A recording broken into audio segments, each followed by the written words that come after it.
भोले बाबा पार्वती जी को धन्यवाद देने लगे कि धन्य धन्य गिरिराज कुमारी।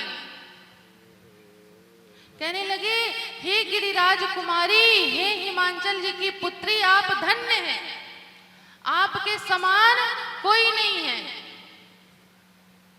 आप ये जो कथा पूछ रही हैं, ये जो आपने प्रश्न किए हैं, इससे आपकी जिज्ञासा नहीं, सारे संसार की जिज्ञासा दूर होगी। आप धन्य हैं।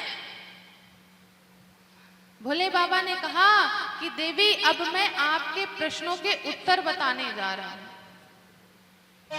अब देवी पार्वती जी, मैं वो कथा कहूंगा जो काक भुषुंडी जी ने गरुड़ जी को सुनाई। चौथे वक्ता आ गए। भोले बाबा तीसरे वक्ता थे। अब तीसरे वक्ता चौथे वक्ता की बात बताने लगे कि अब मैं आपको वो कथा सुनाऊंगा जो काक भुषुंडी जी ने गरुड़ जी को सुनाई नीलगिरी पर्वत पर। भोले बाबा कहते हैं कि देवी, आपका पहला प्रश्न यही था ना कि निर्गुण ब्रह्म सगुण रूप में क्यों आए। भोले बाबा ने कहा कि राम जन्म के हेतु अनेका और परम विचित्र एक ते एका। राम जी के जन्म का एक ही कारण नहीं है, कई कारण हैं, अनेकों कारण हैं। अगर यदि मैं गिनाने बैठ जाऊंगा तो जाने कितने जन्म लग जाएंगे, कितने काल लग जाएंगे केवल कारण बताने में। इसलिए देवी, मैं आपको कुछ कारण बताऊंगा, सारे कारण तो नहीं बता पाऊंगा, कुछ कारण बताऊंगा। और अपने जन्म के कारण स्वयं रामचंद्र जी ने भी बताए हैं। भोले बाबा ने तो बताए, लेकिन रामचंद्र जी भी कह रहे हैं। कहाँ? सुंदरकांड में बताया है। क्या बताया है कि जब जब हो ही धर्म कै हानि, अब बाढ़ई असुर अधम अभिमानी। जब जब धर्म की हानि होगी, असुर बढ़ेंगे, तब तब मैं इस धराधाम पर आऊंगा। जब जब गौ पर, विप्र पर आतंक बढ़ेगा, तब तब मैं इस धराधाम पर आऊंगा। स्वयं रामचंद्र जी बोल रहे हैं। भोले बाबा ने कहा कि देवी, अब मैं आपको राम जी के जन्म के मुख्य 5 कारण बताता हूं। पहला कारण, द्वारपाल हरि के प्रिय दो, जय अरु विजय जान सबको। हे देवी पार्वती, विष्णु जी के 2 द्वारपाल थे। कौन कौन? जय और विजय। एक बार विष्णु जी के दर्शन की लालसा से सनत कुमारों का बैकुंठ में जाना हुआ। विष्णु जी लक्ष्मी जी के साथ क्षीर सागर पर शयन कर रहे थे। द्वारपालों ने, जय और विजय ने रोक लिया। कहा, महात्मा, अभी भगवान शयन कर रहे हैं, आप कुछ समय प्रतीक्षा कर लीजिए। सनत कुमारों को क्रोध आया और उन्होंने जय और विजय को श्राप दे दिया कि जाओ, तुम दोनों राक्षस कुल को प्राप्त हो। जैसे ही श्राप मिला, जय और विजय भयभीत हो गए। कुछ समय बाद विष्णु जी जब आए, विष्णु जी ने सनत कुमारों से क्षमा मांगी और कहा कि इसका कोई निवारण बताइए ऋषिवर। सनत कुमारों ने कहा कि अब श्राप तो प्रभु मैंने दे दिया, वो तो वापस होगा नहीं, लेकिन इसका एक निवारण है। कहने लगे, क्या? कि यदि ये 3 जन्मों तक आपसे शत्रुता ले लें, आपके शत्रु बन जाएं, तो ये 3 जन्मों बाद राक्षस कुल से मुक्त हो जाएंगे। और जब जब ये राक्षस कुल को प्राप्त होंगे, तब तब आपको ही इनका वध करने के लिए जाना है।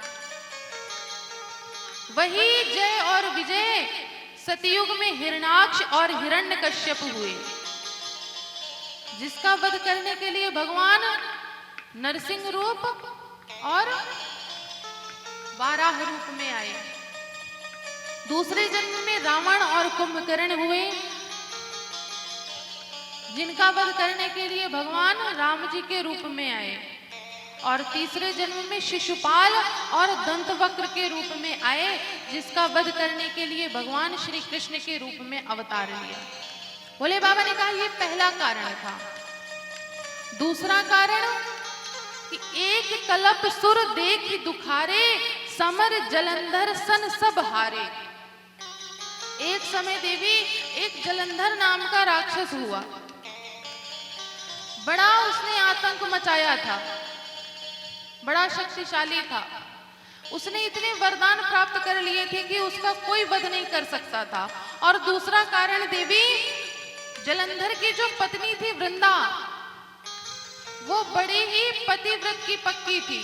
उसके पतिव्रत धर्म के कारण उसके पति का कोई कुछ नहीं बिगाड़ सकता था। स्वयं भोले बाबा भी उससे हार गए, वो भी नहीं उसका वध कर पा रहे थे। तब विष्णु भगवान ने वेश बदल करके वृंदा का सतीत्व भंग करने की जब चेष्टा करी, वृंदा को पता चला। इधर जैसे ही वृंदा का सतीत्व धर्म भंग हुआ, उधर जलंधर की मृत्यु हो गई। जैसे ही मृत्यु की खबर मिली वृंदा को, उसने विष्णु भगवान को श्राप दे दिया। कहा कि जिस प्रकार से आपने मेरे साथ छल किया है, उसी प्रकार यही मेरा पति आपकी पत्नी को छल करके ले जाएगा। आपको भी मनुष्य जन्म में जन्म लेना पड़ेगा, मनुष्य योनि में, और आपकी पत्नी का मेरा ही पति हरण करके लेके जाएगा छल से।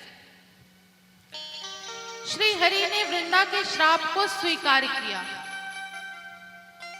अब भोले बाबा ने कहा कि अब मैं तीसरा कारण बताता हूं देवी।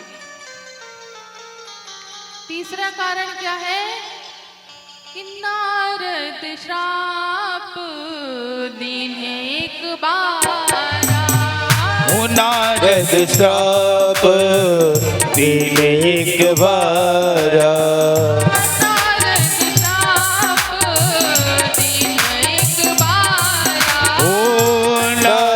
श्राप दीने एक बारा।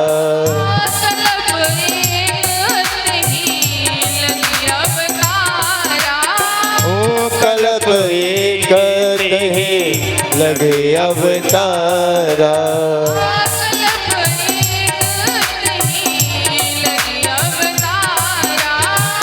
कल्प एक नहीं लगे अवतारा। पार्वती जी ने जैसे ही सुना कि नारद श्राप दीन एक बारा,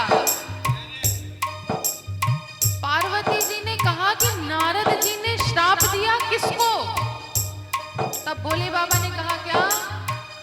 गिरिजा चकित भई सुन बानी, ओ गिरिजा चकित भई सुन बानी, गिरिजा चकित भई सुन बानी, गिरिजा चकित भई सुन बानी।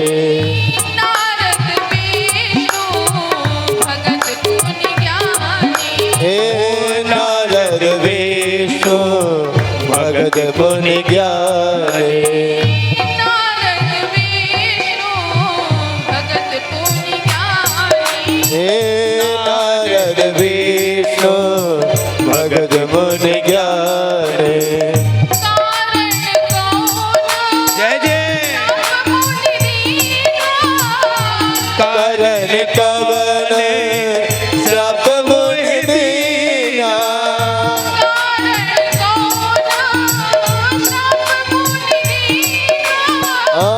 कारण कवन श्राप मुनि दीना,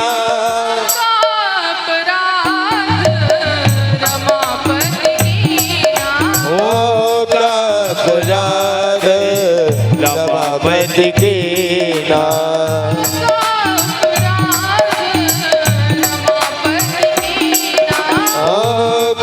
अपराध रमापति कीना।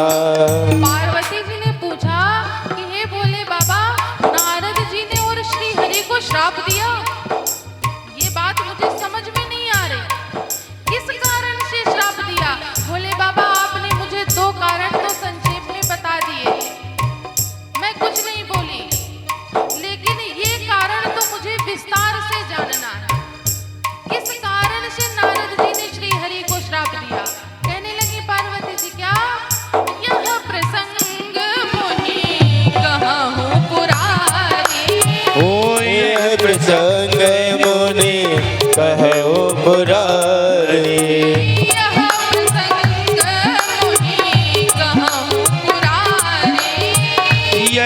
संग मुनि कहो पुराए।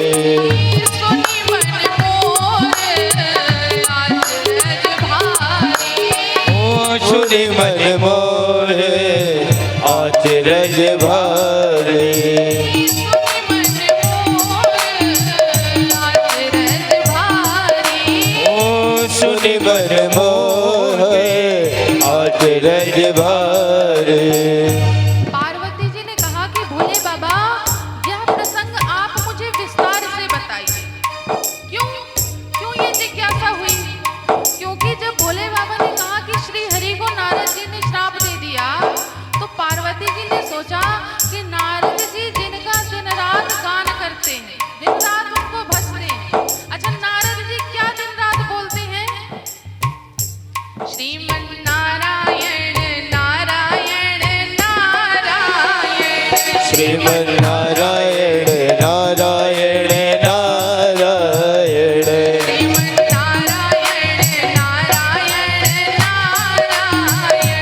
श्रीमन नारायण नारायण नारायण। श्रीमन नारायण नारायण नारायण।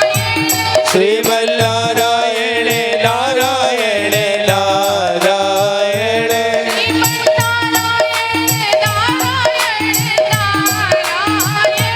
श्रीमन नारायण नारायण नारायण। जय हो भजमन नारायण नारायण नारायण।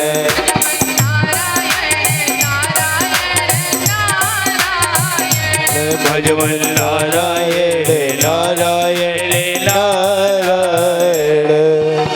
ऐसे आनंद नहीं आ रहा। देखिए अब तो संख्या भी बढ़ रही है, अब तो और आवाज नहीं सुनाई दे रही तालियों की। कल तक तो कुछ आवाज आती भी थी, थोड़े कम लोग थे, आज तो संख्या भी बढ़ गई तब भी नहीं आवाज आए। ना मुख से आवाज आए, कम से कम हाथों से तो आए। अच्छा श्री हरि के भक्त कौन कौन है? पूरे हाथ उठाइए। अभी लगता है कुछ लोग अभी बाकी हैं। पूरे हाथ उठाकर श्रीमन नारायण जय हो नारायण। श्रीमन नारायण नारायण नारायण। श्रीमन नारायण नारायण नारायण। श्रीमन नारायण नारायण नारायण। नारायण नारायण नारायण। भजमन नारायण नारायण नारायण। भजमन नारायण नारायण नारायण। भजमन नारायण नारायण नारायण। श्रीमन नारायण नारायण नारायण। भजमन नारायण नारायण नारायण। भजमन नारायण नारायण नारायण नारायण। बोल दे श्री आनंद कंद भगवान की। जय हो। देखिए एक विशेष सूचना। क्या? आज देखिए राम जी का जन्म उत्सव है, इसलिए आज पूरी कथा में तालियों का काम बराबर बना रहेगा। कितनी देर कह दें ऐसे मीठी मीठी तालियों के साथ हाथ उठाइए। तो पहले से ही आप लोग तैयार रहिए, किसी भी समय बोल सकते हैं, क्योंकि आज देखिए उत्सव का दिन है। अब आप लोग पहले से ऐसे मुरझाए हुए बैठे रहेंगे। कोई व्यक्ति किसी कोई काम में जाना हो तो पहले उठता है, वर्जिश करता है, अपने आप को थोड़ा सा सुस्ती दूर करता है कि नहीं, तब जाकर के आनंद प्राप्त करता है। कहीं पर भी जाता है, करता है कि नहीं? तो इसी प्रकार से हमें उत्सव की तैयारी करना है। और जब पहले ही हम सुस्त बैठे रहेंगे, पता चला इधर राम जी का जन्म हुआ, तब जाके आप लोगों की नींद खुली, अच्छा राम जी का जन्म हो गया क्या, अच्छा अब ताली बजाना। तो पहले से आप लोग सचेत रहिए। जहां पर भजन बजने लगे, जहां पर ढोलक की आवाज तेज हो, तो तालियां मीठी मीठी बजाना शुरू कर दीजिए, तब जाकर के राम जी के जन्म में आनंद आएगा, उत्सव का आनंद तब आएगा। पहले से तैयार रहिएगा। इसलिए आज तैयारी पूरी कथा में कराएंगे। अब हम भूल गए क्या बता रहे थे, क्या बता रहे थे? हाँ?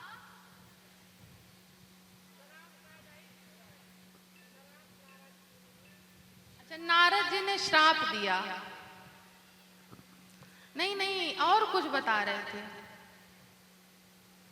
हाँ, ये बता रहे थे। बाकी आप तो लग रहा है कि भूल जाते हैं। आप लोगों को भी हमारी वाली बीमारी है, भूलने वाली।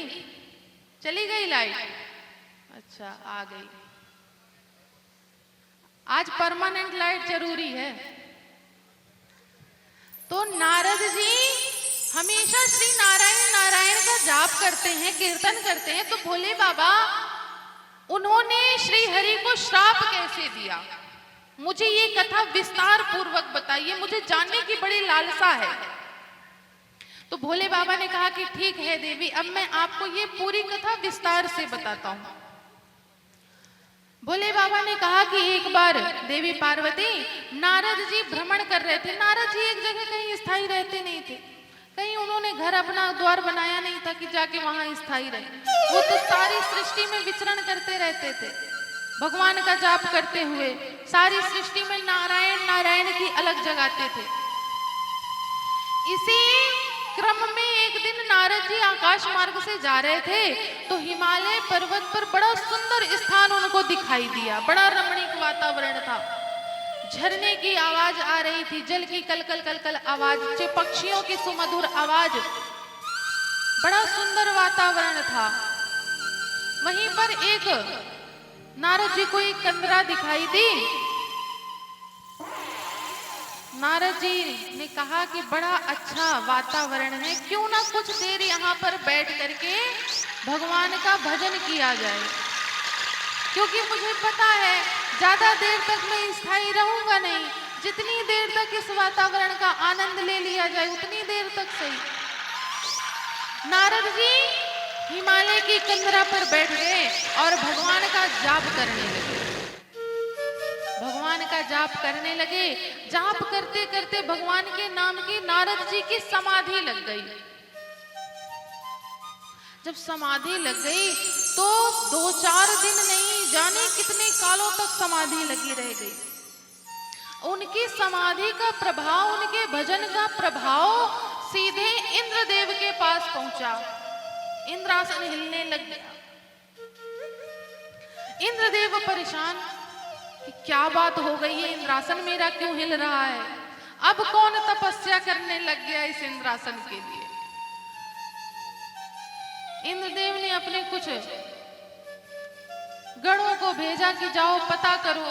गण पता करके आए, कहने लगे कि नारद जी तपस्या कर रहे हैं। इंद्रदेव जी को आश्चर्य हुआ कि नारद जी किस कारण से तपस्या करने लग गए, उनको किस विषय वस्तु को पाने की लालसा हो गई। इंद्रदेव ने मन ही मन में सोचा कि कहीं नारद जी को इंद्रासन लेने की चेष्टा तो नहीं आ गई मन में। कोई भी तपस्या करता, इंद्रदेव जी को यही चिंता हो जाती कि ये बस मेरे इंद्रासन लेने के लिए तपस्या कर रहे हैं और कोई कारण नहीं है। इंद्रदेव ने कहा ये बात तो सही नहीं है, एक काम करो, आप लोग जाओ और नारद जी की तपस्या भंग करो। यदि भगवान प्रसन्न होकर के नारद जी को वरदान में इंद्रासन दिया ना, तो हम नारद जी को तो कुछ कह भी नहीं सकते।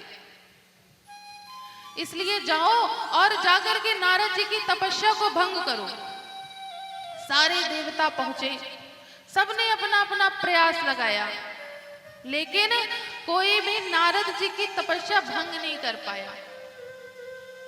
स्वयं कामदेव भी पहुंचे, लेकिन कामदेव का भी असर नारद जी पर नहीं पड़ा। अच्छा, क्यों नहीं पड़ा असर? नारद जी क्या कर रहे थे? भगवान का भजन कर रहे थे। जब हम भी पूरी पूरी निष्ठा के साथ, पूरी पूरी लगन के साथ जब भगवान का भजन करेंगे ना तो कोई भी हमारा मन इधर उधर नहीं कर सकता। इसीलिए नारद जी की कोई तपस्या भंग नहीं कर पाया। क्यों? क्योंकि जिसकी लागी रे लगन भगवान में, उसका दिया तो जलेगा तूफान में। जिसकी लागी रे लगन भगवान में, उसका दिया तो जलेगा तूफान में।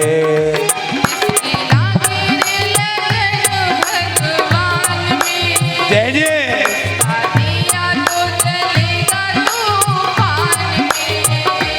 जिसकी लागी रे लगन भगवान में, उसका दिया तो जलेगा तूफान में।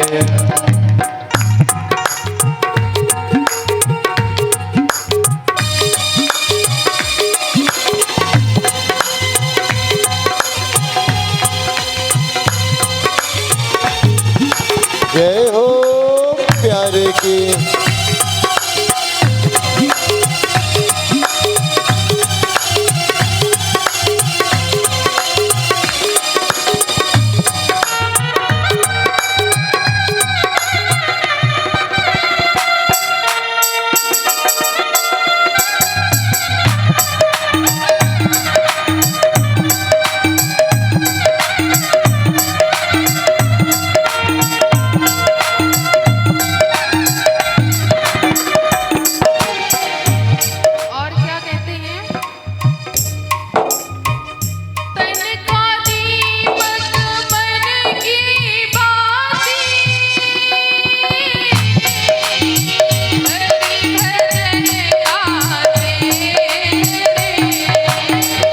तन का दीपक मन की बाती,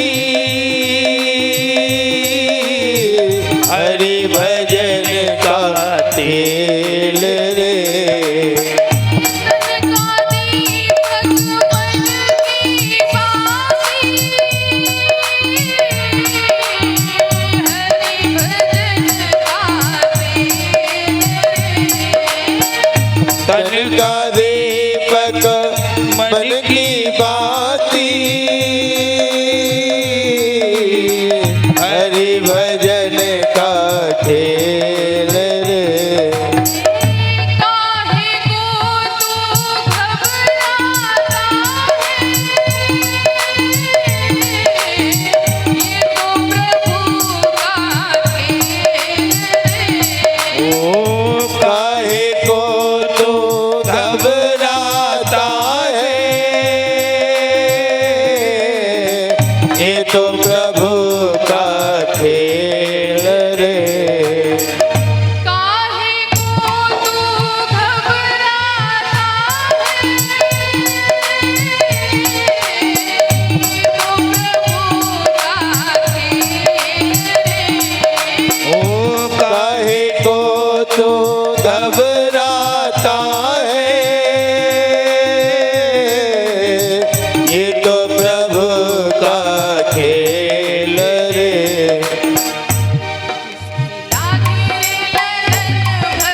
जय हो। उसका दिया तो जलेगा तूफान में। जिसकी लागे रे लगन भगवान में, उसका दिया तो जलेगा तूफान में।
यहाँ सबकी लगन लगी है भगवान में।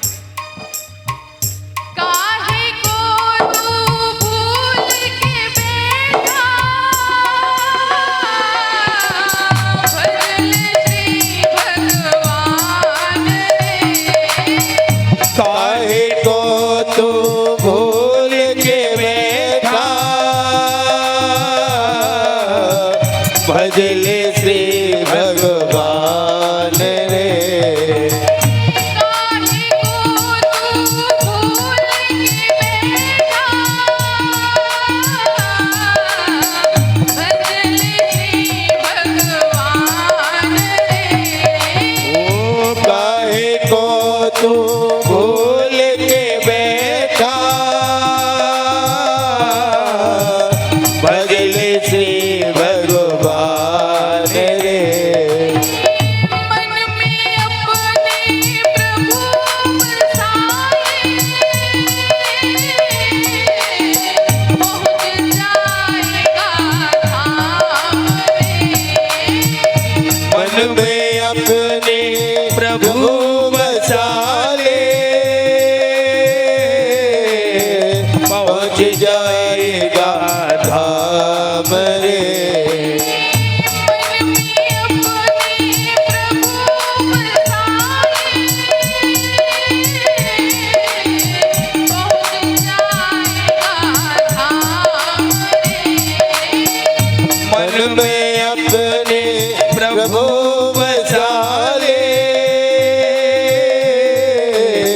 पहुँच जाएगा धाम रे।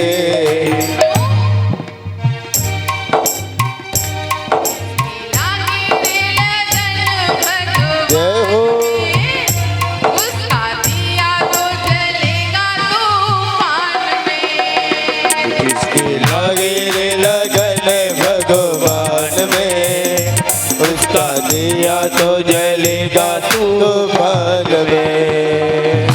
लागे लगन भगवान में, उसका दिया तो जलेगा तूफान में। वो जिसके लागे रे लगन भगवान में, उसका दिया तो जलेगा तूफान में।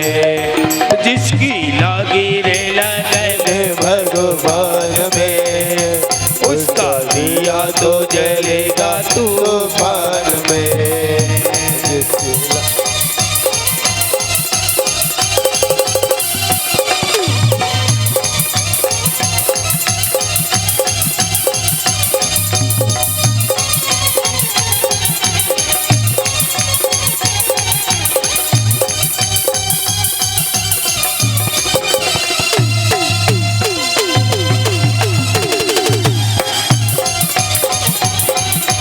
लागी रे लगन भगवान में, उसका दिया तो जलेगा तूफान में। उसका दिया तो जलेगा तूफान में, उसका दिया तो जलेगा तूफान में। बोल दे श्री आनंद कंद भगवान की। जय हो। इस प्रकार से नारद जी की भगवान के चरणों में लगन लग गई। इस कारण से कोई भी देवता उनकी तपस्या भंग नहीं कर पाए।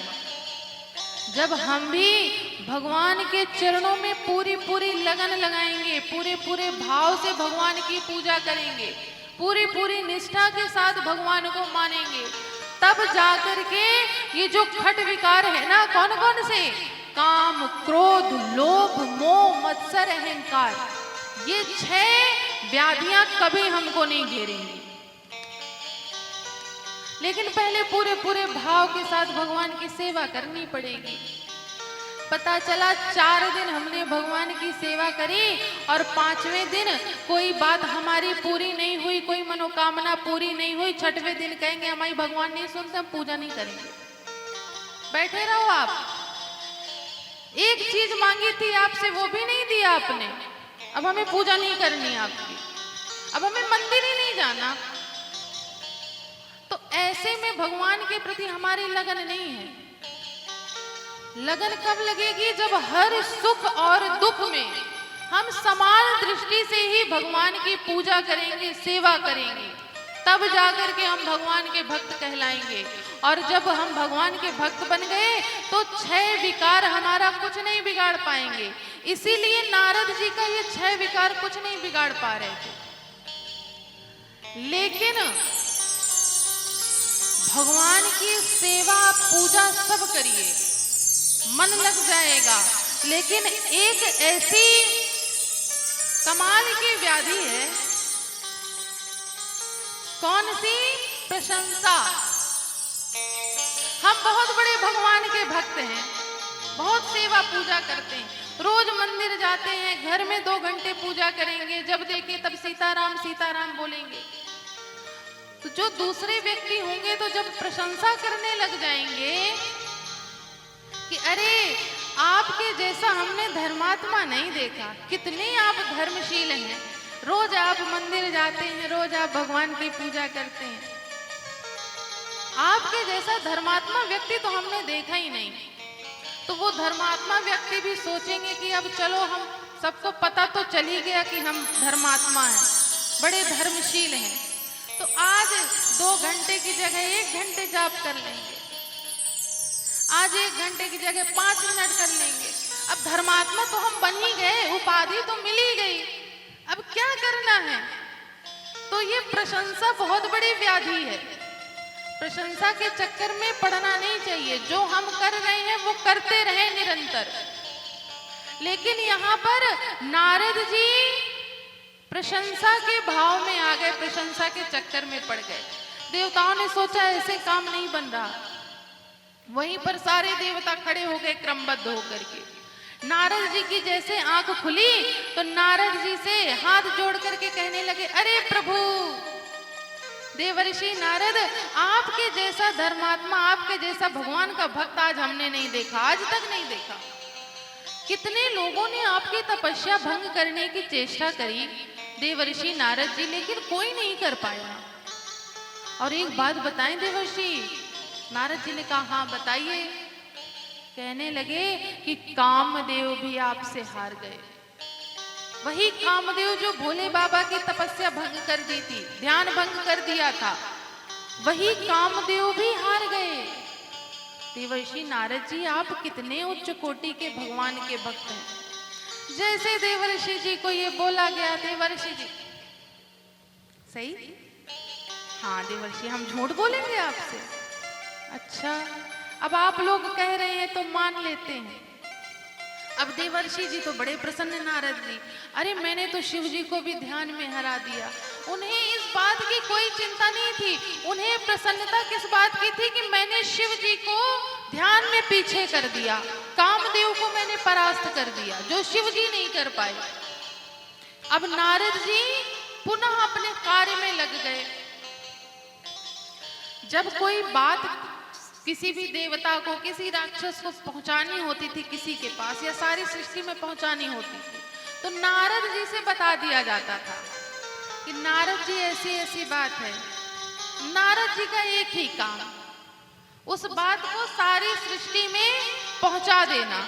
अब आजकल तो न्यूज़ चैनल चल रहे हैं, टीवी के माध्यम से, मोबाइल के माध्यम से, इंटरनेट के माध्यम से एक एक बात पहुंचाई जाती है। लेकिन पहले के इंटरनेट भी नारद जी थे, पहले की टीवी भी नारद जी थे, पहले के समाचार प्रचारक भी नारद जी थे, संवाददाता भी नारद जी थे, रिपोर्टर भी नारद जी थे, सब नारद जी।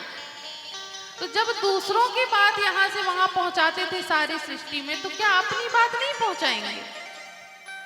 नारद जी ने कहा ये बात तो सबको पता चलनी चाहिए। सबसे पहले जिनको मैंने हराया है ध्यान में, पहले उन्हीं के पास चलता हूँ। पहुंचे भोले बाबा के पास, नारायण नारायण भोले बाबा नारायण। भोले बाबा ने कहा आइए देवर्षि, बड़े दिन बाद आपके दर्शन हुए, कहाँ थे इतने दिनों से? कहने लगे नारद जी बस पूछिए मत प्रभु। कहने बताइए। कहने लगे कि मैं जा करके भ्रमण कर रहा था, एक जगह बड़ा सुंदर हिमालय पर वातावरण देखा, तपस्या करने लग गया, ध्यान हो गया, समाधि लग गई। मेरी समाधि के भय से सारे देवता डर गए, उन्होंने मेरी समाधि भंग करने की चेष्टा तपस्या करी लेकिन कर नहीं पाए। और भोले बाबा एक बात बताऊं, भोले बाबा ने पूछा क्या? तो बुरा मत मानिएगा। क्या नहीं, बिल्कुल नहीं मानेंगे देवर्षि, आप बताइए तो। कहने लगे कि कामदेव भी आया था, वही कामदेव जिसने आपकी ध्यान भंग कर दिया था, तपस्या भंग कर दी थी, वही कामदेव आया था। लेकिन भोले बाबा उसने भी मेरा कुछ नहीं बिगाड़ पाया, मैंने काम को भी परास्त कर दिया। भोले बाबा ने कहा कि देवर्षि नारद ये तो बहुत अच्छी बात है, लेकिन आपसे एक निवेदन करूं? नारद जी ने कहा कि हाँ करिए प्रभु। कहे कि देवर्षि नारद, आपके मुख से रामचरित अच्छा लगता है, भगवान का चरित्र अच्छा लगता है, लेकिन ये काम का चरित्र नहीं शोभायमान होता। आप तो भगवान का भजन करिए, उसी में बड़े अच्छे लगते हैं। मुझसे बता दिया, अब देवर्षि अब इस बात को यहीं पर समाप्त करिए, अब तो आप पुनः भगवान के भजन में लग जाइए। भोले बाबा ने सोचा कि किसी भी प्रकार से मैं नारद जी को समझाने में शायद सफल हो जाऊं, लेकिन नारद जी के अंदर इतना अहंकार आ गया कि उन्होंने मन ही मन में सोचा कि भोले बाबा इसलिए कह रहे हैं कि कहीं भोले बाबा की छवि कम ना हो जाए मुझसे, ध्यान के मामले में, भजन के मामले में, इसीलिए मुझे मना करे। लेकिन मैं तो बताऊंगा, इतनी मैंने कठिन तपस्या करी, जो कोई नहीं कर पाया वो मैंने किया, मैं क्यों ना बताऊं, मैं तो जरूर बताऊंगा। वहां से चल दिए, अब पहुंचे कहाँ? श्री हरि जी के पास। श्री हरि जी के पास पहुंचे, वही नारायण नारायण। आइए देवर्षि, कहाँ थे आप इतने दिनों से? फिर वही बात, पूरा टेप रिकॉर्ड सुनाया पूरा। विष्णु जी ने भी कहा, श्री हरि जी ने कहा कि नारद जी ये तो बड़ी अच्छी बात है, लेकिन मुझसे कह दिया, अब और किसी से मत कहिएगा, वरना तपस्या जो आपने करी है उसका फल कम हो जाएगा। हम कोई भी धर्म का कार्य करें, भगवान के लिए कार्य करें, कभी उसका गान नहीं करना चाहिए। हमने इस कार्य में इतना किया, हमने ये किया, ये कभी नहीं करना चाहिए, वरना उसका फल कम हो जाता है। जिसके लिए किया वो तो जान रहे हैं ना कि हाँ इसने मेरे लिए इतना किया। जिसके लिए हमने किया बस उसको पता चल जाए, बाकी दुनिया को बताने की आवश्यकता नहीं है, क्योंकि ये दुनिया बड़ी विचित्र है। खुद तो धर्म का कार्य करेगी नहीं, और जो कर रहा है उसको करने देगी नहीं। सही बात है कि नहीं? जो धर्म का कार्य कर रहे हैं उनको भी नहीं करने देगी। अगर कोई भक्त है और वो भक्ति कर रहा है, धर्म के कार्य में आगे हो रहा है, और जो भक्ति से उसका दूर दूर तक नाता नहीं है, तो वो भी एक बार कहेगा, अरे क्यों कर रहे हो, फालतू पैसा बर्बाद, समय बर्बाद। भगवान का 2 घंटे जब जाप करते हो, उतनी देर में तो तुम दुकान में बैठोगे तो 2000 पा जाओगे। उस 2 घंटे में तुम्हें 2000 मिल जाएगा। क्या मतलब तुम्हारा इतना भजन करने का? भगवान थोड़ी ना ला करके दे देंगे 2000। अब उस मूर्ख को कौन बताए कि जो भी दे रहे हैं वही दे रहे हैं। तो जो दे रहे हैं उनके लिए 2 घंटे का यदि हम समय दे दें तो हमारा कुछ नहीं जा रहा, बल्कि इस जन्म का क्या, हमारे अगले जन्म का भी बन रहा है इस 2 घंटे से। लेकिन अब कलयुग है, कलयुग का प्रभाव तो अपना दिखाएगा ही। इसलिए विष्णु जी ने कहा, श्री हरि जी ने कहा कि नारद जी आप अब ये व्याख्यान बंद कर दीजिए, वरना आपकी तपस्या का फल कम हो जाएगा। नारद जी लेकिन नहीं माने। तब श्री हरि जी को लगा कि ये मेरे अनन्य भक्त हैं, और मेरा भक्त रास्ते से भटक गया है तो रास्ते में लाना भी मेरा ही काम है, उसको सद्मार्ग में लाना भी मेरा काम है। श्री हरि ने एक माया रची, बड़ा सुंदर एक नगर बनाया, 100 योजन का नगर बनाया, बसाया। एक उस नगर में राजा हुए, शीलनिधि नामक राजा। उनकी एक बड़ी सुंदर पुत्री विश्व मोहिनी तासु कुमारी, और वो विश्व मोहिनी और कोई नहीं, कौन थी? श्री हरि जी की माया थी। अब माया का शहर था, माया का नगर था। अच्छा, वो माया का नगर और किसी को नहीं दिखाई दिया, जो माया के वशीभूत थे उन्हीं को दिखाई दिया। और इस समय हमारे देवर्षि नारद जी माया के वशीभूत चल रहे थे, इसीलिए जब आकाश मार्ग से गए तो उन्हीं को ये नगर दिखाई दिया।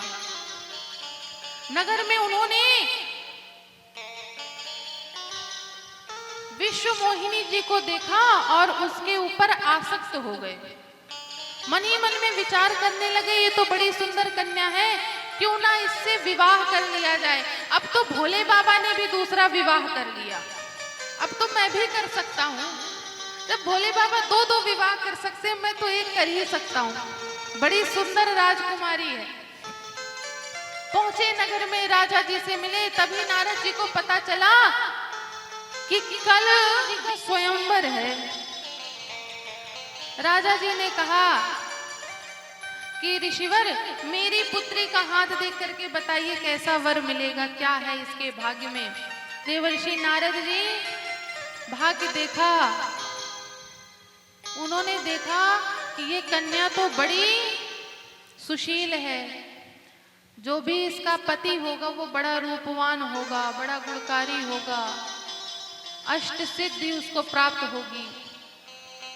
नारद जी ने कहा अब तो इस कन्या से विवाह मैं ही करूंगा। नारद जी ने कहा, देख करके गए।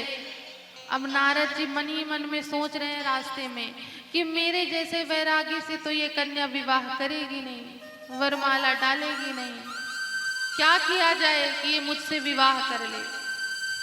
तब नारद जी ने कहा कि कोई नहीं, मेरे भगवान, मेरे श्री हरि ही इस का उपाय बताएंगे। रास्ते में जाते जाते नारद जी ने उपाय भी सोच लिया, कहें अरे उपाय भी मिल गया। गए श्री हरि जी के पास, कहने लगे प्रभु नारायण नारायण प्रणाम, आइए देवर्षि, पुनः किस कारण से आगमन हुआ। कहने लगे प्रभु आपसे एक प्रार्थना थी। श्री हरि जी ने कहा कि कहिए नारद जी क्या प्रार्थना थी। नारद जी ने कहा कि आपसे कुछ मांगना चाहता हूं। श्री हरि जी ने कहा कि मांगिए, संकोच किस कारण।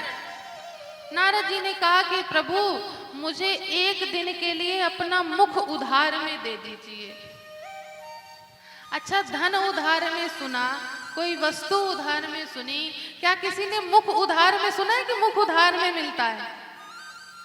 लेकिन नारद जी कहते हैं कि प्रभु मुझे एक दिन के लिए अपना मुख उधार में दे दीजिए, कल मैं आपको वापस कर दूंगा, फिर मुझे इसकी आवश्यकता नहीं, बस कल के लिए आवश्यकता है। काम हुआ और मैंने आपकी वस्तु आपको वापस करी, आपका मुख आपको वापस किया।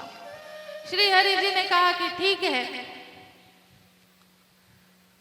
नारद जी वहां से चले, कहे आप जाइए, आपको मेरा मुख मिल जाएगा। नारद जी वहां से प्रसन्न होकर के गए। अब नारद जी का जब मुख बदला तो नारद जी सुंदर बनने की चेष्टा से गए थे, लेकिन श्री हरि जी ने उनको बंदर बना दिया। किसका मुख दे दिया? बंदर का मुख दे दिया, कपि का मुख दे दिया। अब नारद जी इस बात से अनजान है, अज्ञान है, उनको नहीं पता। नारद जी ने सोचा कि अब तो मुझे श्री हरि जी का मुख मिल गया, अब मुझसे बड़ा रूपवान तो सारी सृष्टि में कोई नहीं होगा। अब तो ये कन्या मुझी को वर के रूप में प्राप्त करेंगी, मुझी को वरण करेंगी। नारद जी गए और जाकर के आसन पर, सिंहासन पर बैठ गए। जो जो नारद जी को देखे सब मन ही मन में मुस्काए। नारद जी को पता नहीं। आई विश्व मोहिनी जी वरमाला लेकर के, उसी सभा में श्री हरि भी विराजमान थे। तो मानस में तो ये वर्णन है कि विश्व मोहिनी जी ने नारद जी की ओर देखा भी नहीं, सीधे आई और निकल गई। नारद जी बैठे रह गए। नारद जी मन ही मन में सोचने लगे कि मेरे रूप को लगता है देखा नहीं क्या राजकुमारी जी ने। आगे बढ़ गई तो नारद जी ने इशारा किया, लेकिन तब भी विश्व मोहिनी जी नहीं समझ पाई। विश्व मोहिनी जी पहुंच गई सीधे कहां? श्री हरि जी के पास, और पहुंची और उनको जयमाल पहनाया, उनका वरण किया और श्री हरि जी विश्व मोहिनी जी को लेकर के चल दिए। अब जब वहां से चले, नारद जी बड़े क्रोधित हुए कि मेरे जैसे रूपवान को छोड़ दिया राजकुमारी ने, क्या कारण था। पहुंचे, जब आगे बढ़े तो वहां पर भोले बाबा के दो गण थे, श्रृंगी और भृंगी। दोनों लोग नारद जी को देख के हंसने लग गए। जब हंसने लग गए तो नारद जी ने उन्हें श्राप दे दिया। जब श्राप दिया तो श्रृंगी भृंगी भय के मारे कहने लग गए कि नारद जी हम ऐसे ही नहीं हंस रहे थे, हमें क्षमा करिएगा, लेकिन आपका रूप ऐसा है कि हंसी आ रही थी। नारद जी ने कहा कैसा रूप। तब नारद जी को दिखाया गया उनका मुख। तब उन्होंने जब देखा कि बंदर का मुख मुझे प्राप्त हुआ है, तब नारद जी श्री हरि के ऊपर बड़े क्रोधित हुए। रास्ते में बोलते हुए जा रहे थे, बड़े कपटी हैं, मैंने एक ही बात इनसे मांगी थी, एक ही वस्तु मांगी, वो भी नहीं दे पाए। बस वो गुस्से में जा ही रहे थे, इतने में श्री हरि अपनी माया को लेकर जा रहे थे, रास्ते में मिल गए आकाश मार्ग पर। कहने लगे रुकिए, आपसे कुछ बात करनी है। श्री हरि जी ने कहा कि कहिए देवर्षि। कहने लगे कहने के लिए बचा क्या है, आपने कुछ कहने के लिए छोड़ा है क्या। कहने लगे मैं समझा नहीं ऋषिवर। कहने लगे आप कपटी हैं, राक्षस गलत नहीं कहते कि आप छलियां हैं, आप बहुत छल करते हैं। आपने छल से समुद्र मंथन के समय पर मणि अपने पास रख ली, लक्ष्मी जी का वर्ण कर लिया, और जब इससे भी मन नहीं भरा तो विष शंकर जी को पीने के लिए छोड़ दिया और अमृत देवताओं को दिया, राक्षसों को मदिरा पान कराया। आपसे बड़ा कपटी कौन है, आपसे बड़ा छलिया कौन है। आज मेरे साथ जब हुआ तब मुझे इस बात का भान हुआ। अब मैं राक्षसों के दुख को अब मैं समझ पाया, क्यों वो आपको नहीं मानते, क्यों आपसे वो बैर करते हैं। लेकिन मैं तो आपका भक्त था, आपसे क्या मांग रहा था, कोई बहुत बड़ा कीमती खजाना तो मैंने मांगा नहीं। एक दिन के लिए आपसे मुख मांगा था, वो भी आप नहीं दे पाए। लक्ष्मी जी को, माया जी को बड़ा क्रोध आया कि नारद जी कैसे श्री हरि से बात कर रहे हैं। तब श्री हरि जी ने कहा कि जब ये मेरा गुणानुवाद करते हैं तब तो मैं बड़े प्रेम से सुनता हूं। अब आज दो चार बातें बोल रहे हैं तो सुनने में क्या जा रहा है। भक्त हैं, भक्त यदि बड़ाई करेंगे तो बुराई भी करेंगे, उनका काम नहीं होगा। तो इसीलिए कहते हैं केवल अच्छा ही अच्छा सुनने की आदत नहीं डालनी चाहिए, बुरा भी सुनने की आदत डालनी चाहिए। श्री हरि जी ने कहा कि बोल लेने दीजिए, आज नारद जी को बोलने का अवसर मिला है, सुना लेने दीजिए। लेकिन नारद जी सुनाते सुनाते इतने वेग में आ गए, इतने आवेश में आ गए कि नारद जी ने श्री हरि को श्राप दे दिया, और एक नहीं 3 श्राप दिए। पहला श्राप कि बंचो मोहि जननी धरि देहा, सोई तनि धरहु श्राप मम एहा। जिस प्रकार से मेरी इस देह का आपने फायदा उठाया है, आपको भी एक दिन इसी देह को धारण करना पड़ेगा, यही मानव का रूप आपको धारण करना पड़ेगा, यही शरीर धारण करना पड़ेगा। दूसरा श्राप कपि आकृति तुम कीन हमारी, करी नहीं कीस सहाय तुम्हारी। और तीसरा श्राप मम अपकार कीन तुम भारी, नारी विरह तुम होव दुखारी। जिस प्रकार से आज मैं नारी के विरह से दुखी हूँ, मुझे पत्नी ना मिलने का दुख है, एक दिन आपको भी इसी दुख के साथ, आपको यही दुख आपको भी मिलेगा। जिस प्रकार से आज मैं नारी विरह से परेशान हूं, एक दिन आपको भी नारी विरह का सामना करना पड़ेगा। और जब नारी विरह का सामना होगा ना, तो जिस बंदर की आकृति आपने मुझे दी है, वही बंदर आपकी सहायता के लिए आगे आएंगे। उन्हीं की सहायता से आप अपनी पत्नी को पुनः प्राप्त कर पाएंगे। जैसे ही श्री हरि को ये श्राप मिले, श्री हरि जी ने श्राप को शिरोधार्य किया। अब जब माया का प्रभाव नारद जी से हटा, तब नारद जी को अपनी गलती का एहसास हुआ। नारद जी क्षमा मांगने लगे कि प्रभु मुझसे बहुत बड़ी गलती हो गई, मुझे क्षमा कर दीजिए, पता नहीं मुझे क्या हो गया था। मैंने आपको यह श्राप दे दिए। मैं तो यही प्रार्थना करूंगा कि मेरे ये श्राप विफल हो जाएं। श्री हरि जी ने नारद जी को समझाया कि नहीं नारद जी, ये तो होना था, ये तो पूर्व लिखित है, इसमें आपका कोई दोष नहीं है। कहने लगे नहीं, लेकिन मुझे पश्चाताप करना है। तब श्री हरि जी ने कहा कि आप जाकर के भोले बाबा का भजन करिए, आपका पश्चाताप पूर्ण होगा। इस प्रकार से तीसरा कारण भोले बाबा ने बताया। अब चौथा कारण क्या है कि स्वयं भू मनु अर्श सुरूपा जिनते भई नर सृष्टि अनूपा। ये जो मनु जी और शत्रुपा जी हैं, जिनके कारण ये सारी सृष्टि का निर्माण हुआ, उनके कारण भी श्री हरि को, श्री राम जी को मानव के रूप में आना पड़ा, ब्रह्म को मानव का रूप धारण करना पड़ा। भोले बाबा कहने लगे कि जब स्वयं मनु और शत्रुपा जी अपने चौथी अवस्था में पहुंचे, सारा राजभार अपने पुत्र पौत्रादियों को दे करके वनवास के लिए निकल गए, वन में चले गए भजन करने के लिए। नैमिषारण्य वन में पहुंचे और भगवान का भजन करने लगे। संत महात्माओं से कथा सुनते, भगवान के भजन में रहते। सारे संत महात्माओं के द्वारा स्वयं मनु और शत्रुपा जी को 12 अक्षर मंत्र प्राप्त हुआ। वो कौन सा मंत्र था और उसको जप करके ही मनु जी और शत्रुपा जी ने भगवान की प्राप्ति करी। तो यदि हमें भी भगवान के चरणों में अपनी निष्ठा, अपनी लगन को प्राप्त करना है, तो साथ साथ आप लोग भी इस मंत्र का उच्चारण करिएगा। क्या? ओम नमो भगवते वासुदेवाय।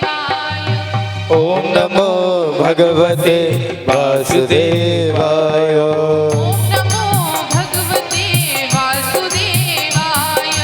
ओम नमो भगवते वासुदेवाय। लग रहा है कि सबकी लगता है भगवान के चरणों में इतनी लगन है कि अब जरूरत नहीं है मंत्र बोलने की। देखिए, ये बड़ा पावन महीना चल रहा है। इस महीने में हम जो भी मंत्र उच्चारण करेंगे, बोलेंगे, भजन करेंगे, उसका फल हमें प्राप्त होगा। इतना पावन महीना है, समय चल रहा है, तो क्यों ना इस समय का फायदा उठाया जाए, लाभ उठाया जाए। तो साथ साथ ओम नमो भगवते वासुदेवाय। ओम नमो भगवते वासुदेवाय। ओम नमो भगवते वासुदेवाय। ऐसे बोलना भी है। तालियां तो सुनाई देने लग गई, लेकिन ये तालियों से यहाँ काम नहीं बनेगा। यहाँ तो बोल करके लाभ उठाना है।